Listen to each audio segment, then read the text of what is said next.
Okay, so today is a big day. It's finally time to get the engine back in Tango. For those of you that don't know, Tango has been our little home on wheels for the last few years. And then we shipped Tango to America. Are you excited? Yeah. And Tango's engine blew up. This isn't good. Something just catastrophic went, and I can see there's some oil blown up here.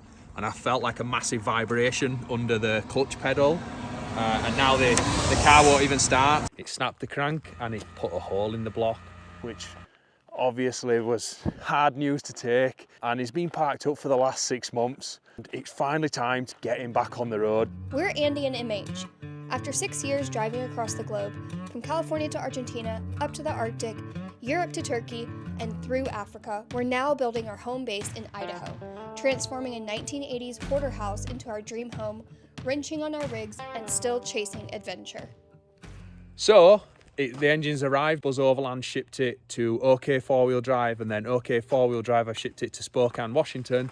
So I'm going to go pick it up. The only thing is, the only vehicle that I've got that's got wiring for a trailer is the old trusty LR3. This is the vehicle that we drove from California to Ushuaia, Argentina. But now the transmission's going out. So it's only working in manual in gears 1 to 4. So we're just going to take it steady. You can do like 60 miles an hour in 4th gear, so that should be plenty enough. So yeah, we'll see how it goes. Hopefully everything's there. I did order new injectors and everything, so this is going to be the start of the engine. It must have been about I don't know, yeah, maybe 2.5, 3 months ago when I took the engine out. So hopefully I can remember all the steps to put it back in, but we'll see. Right, let's head out to Spokane.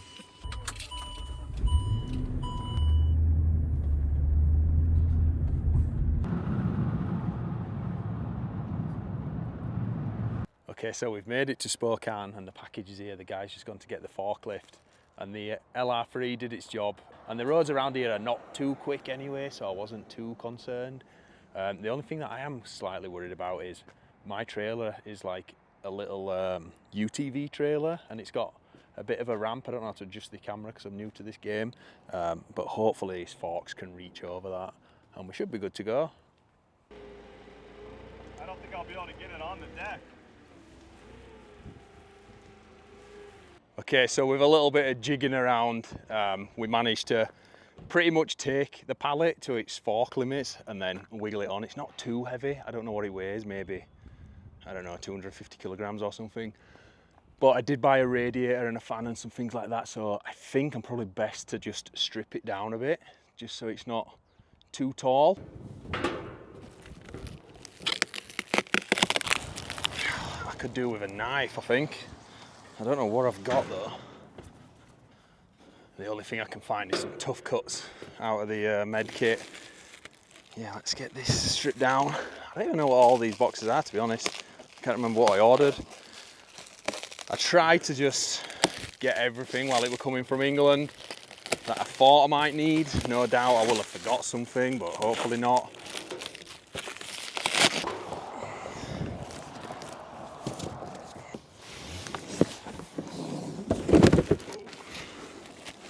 Almost dropped the radiator. It's a good start.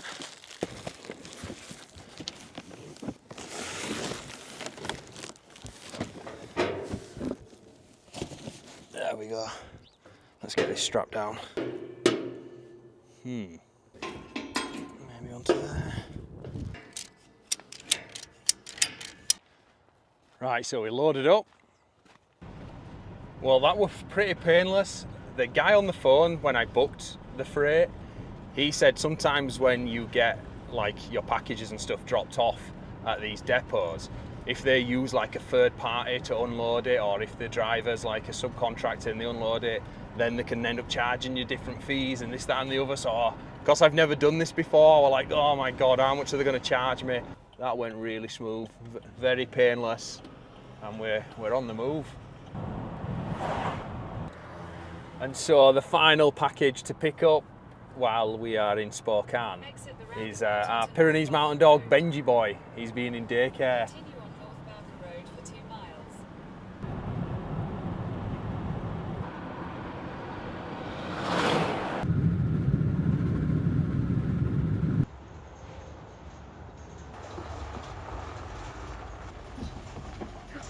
my gosh. Holy cow. Gigi boy, look. Sweet boy. Oh my gosh, he knocked my shoe off. He's so excited. So I still need to clean up my intercooler and all those other parts, but I can't resist just having a look at the engine to start with. So everybody loves shiny new parts. Are you actually excited? I think this should just...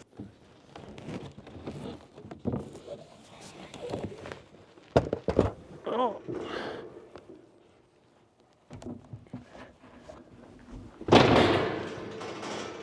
Ooh, shiny. Are you gonna keep it sealed? I should. I want to see it. So fresh.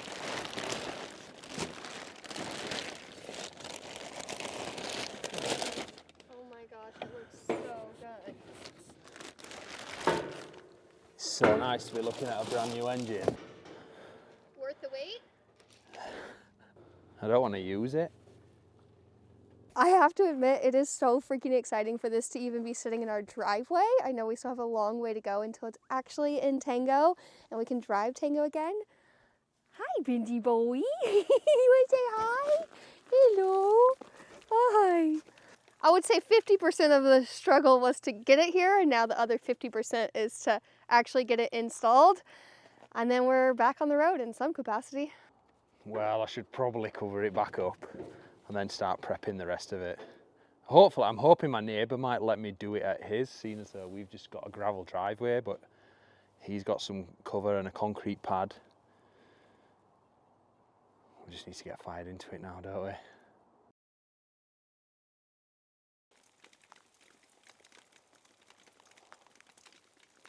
Well, I was actually hoping to start a couple of days ago, but the weather's been pretty miserable here in North Idaho. I think the switch has turned and it's finally starting to be get towards winter. It's going to be 0 degrees tonight, but for the last 2 days it's just been raining, so I've not really been in the mood to start it. I did manage to, before it started raining though, just jet wash off some of the parts, so then hopefully I'm not, you know, just working with all dirty parts onto new parts. And some of the brackets and things like that, I did give it a lick of paint, so we're about as good or as ready as we're gonna be. But if I'm being honest, I don't really want to be doing an engine swap out here in the rain. Luckily for me, my neighbours found out about it and they said, why don't you come and use my garage? So I've set up this pulley up to the beams up here. I've only got one strap, so hopefully it doesn't go lopsided, but we'll see how it goes. This is so much nicer in here though, compared to if I were to do it out there on my driveway at home. Feels pretty good.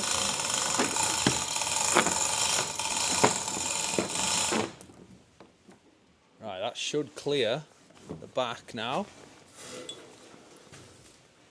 So I just need to pull out of here without knocking it and without banging the doorway, because I'm pretty close on this left-hand side.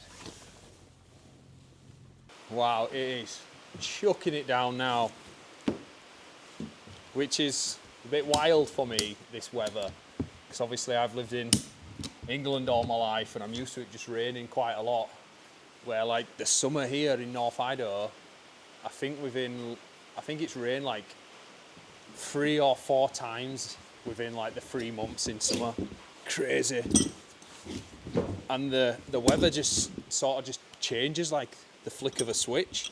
1 minute it's summer, like we were on the boat a few days ago, and tonight it's meant to get to 0 degrees Celsius. So, and people kept warning us last year about like winter's coming, make sure you're ready, you need a snowplow and all this.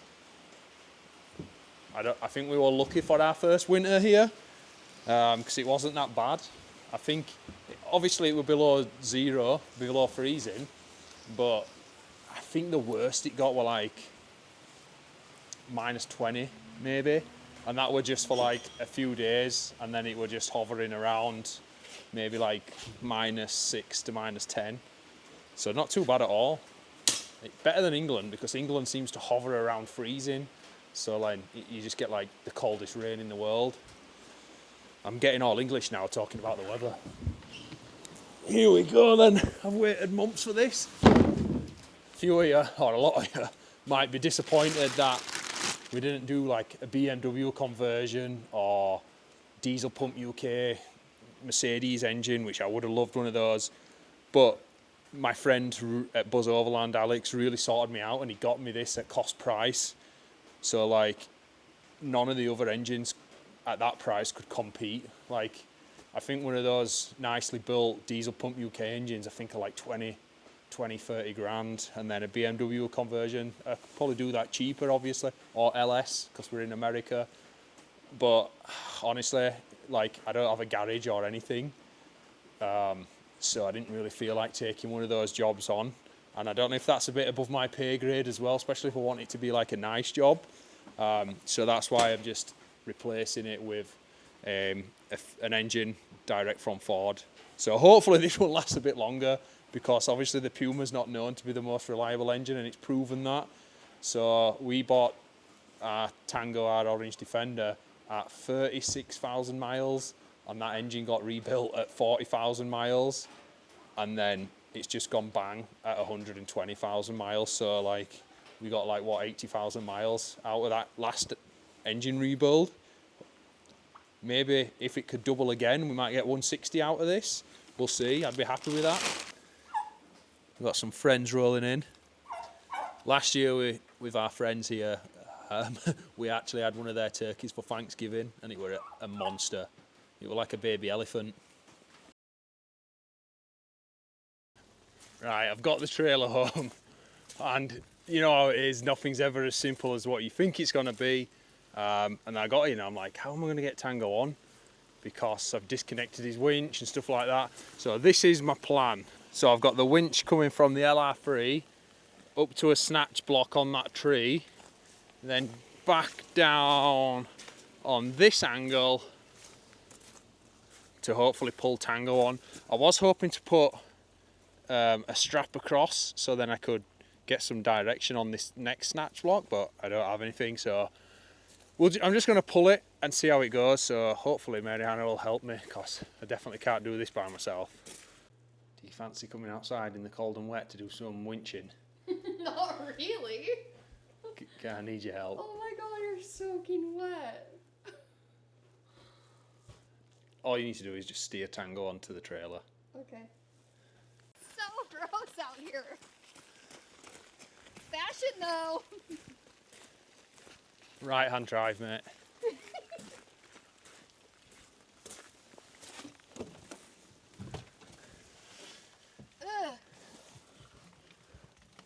Okay, so I don't know if you can see, but I'm going to winch off the LR3, a snatch block onto the tree in front of it. That's why I'm pulled on an angle, and then pull Tango. That's the plan. Okay.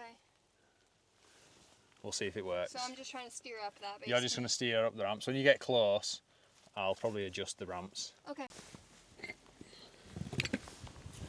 Good luck!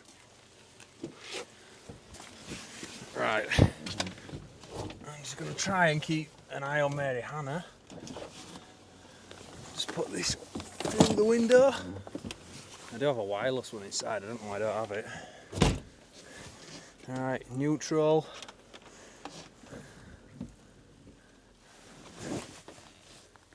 Right, I'm gonna take up slack.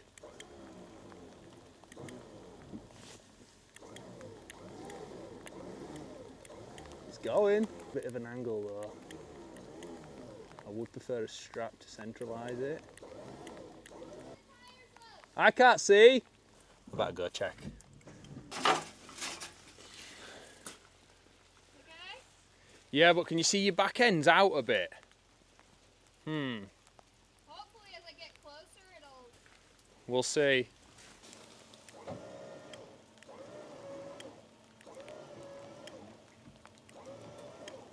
Steer that right hand down a little bit.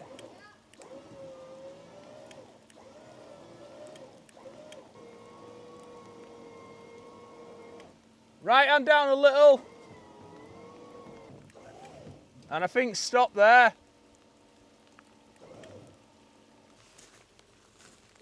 Well, that actually worked better than I thought. Yeah, that was a little scary because I didn't have visibility on the tire placement, but... It has broke that old rotten board. Exciting though, huh? What are you doing? What are you doing, big boy? What are you doing? We need to get our own trailer, don't we? Yeah. I can't wait until... Right now I feel like that guy that's always sponging off people. Can I borrow your garage? Can I borrow your trailer? I can't wait until, like, I've got all my own stuff. Believe it or not, I know I'm a Land Rover owner, but I've never actually had to put it on a recovery thing before. Me personally, obviously it's been on one. But I'm pretty sure I saw him just, like, cross it over. It's one of those, if you can't tie knots, just tie many. If you do this for a living or you're doing it quite a lot, feel free to roast me on the internet a bit, because there's no doubt this is wrong. But, you know, we'll do what we can do. I'm sure you don't want to tie the body down, because you want the suspension to still work a little bit. I've seen them before when they have those fancy straps over the tyres, but obviously I don't have those. So maybe I might be better just strapping the axle down. Right, we've got a bit of a bumpy road on our road here down to the main road. So once I get to the bottom, I'll check the straps, and if it's all good, then we'll get on the main road.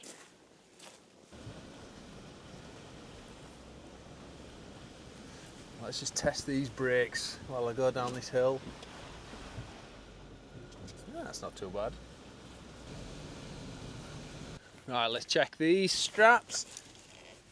Bloody solid. It's like I've done this before.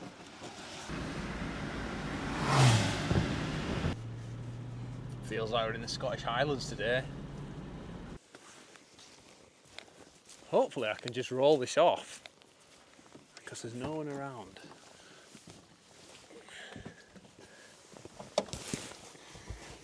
I need to make sure I don't come off those ramps as well. Okay, here we go.